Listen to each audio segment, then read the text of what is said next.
Hello everyone. Welcome to day 6 of Unit 8B, solving polynomial equations. So to set up the reason for what we're doing today, I'm going to ask you to try these two warm-up problems. So we have two quadratic equations, okay, and I want you to solve them by either factoring and or graphing. So I want you to pause the video. This should be a quick check for understanding. Like I said, pause the video, try, and unpause when you're ready to check your solutions. Okay, so the first one I was able to factor and I got x equals 2 and 1. I also could have gotten the same solutions by graphing and identifying my two x-intercepts of 1 and 2 as well.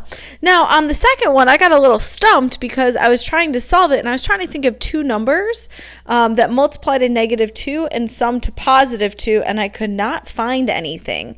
So I was not able to factor at all. I can graph it, so let me type that into Desmos and see what happens. So when I graphed it, I did get solutions of -2.732 and 0.732, but the problem is those are now approximate, right? So those are the right answers, but we're now working on finding exact solutions.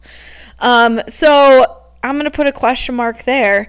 And if I think through the methods we know, right, like so factoring doesn't work, graphing doesn't work. Again, we're talking about this one. Inverse operation doesn't work because I have two variables. I have an x squared and an x, and so I can't isolate that. And so that's what we're going to be doing, is learning our fourth method. If we go back up to our learning target, it says I can use the discriminant, so let's define it. So by, the discriminant is b squared minus 4ac, okay? To determine the number and type of solutions to a quadratic equation and sketch its graph. So you're going to watch the next video, and we're going to learn how to determine the number and type of solutions of a quadratic equation. So by the end of day 7, okay, so by the end of the next day's lesson, you're going to learn what's called the quadratic formula. And the quadratic formula is going to help us, okay, know how to solve this quadratic, which is the one we were just talking on the above example. And so the quadratic formula, we're learning it because it always works, okay? But the problem, well, always works to find, I should say, exact solutions, right? Okay? But the problem is it's tedious. It takes time, okay?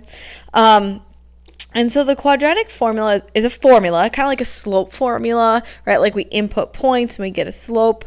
But again, it's tedious. So I'm going to write it out for us right now. And so why don't you fill that in your notes too? So my solution, x, is always going to equal opposite of b plus or minus the square root of b squared minus 4ac all over 2a. And hopefully you're asking, what's a, what's b, and what's c?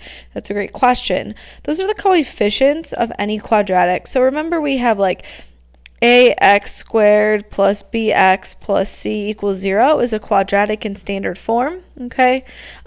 So in terms of the formula, b is the coefficient. So in this case, it'd be a +2.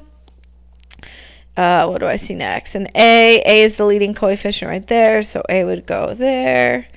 And then we have c, which is our constant, which we calculated right there. So what we're going to end up doing is inputting those values and calculating the exact solutions. Now, this is a big formula, okay? And so what we're doing today is we're only focusing on this part.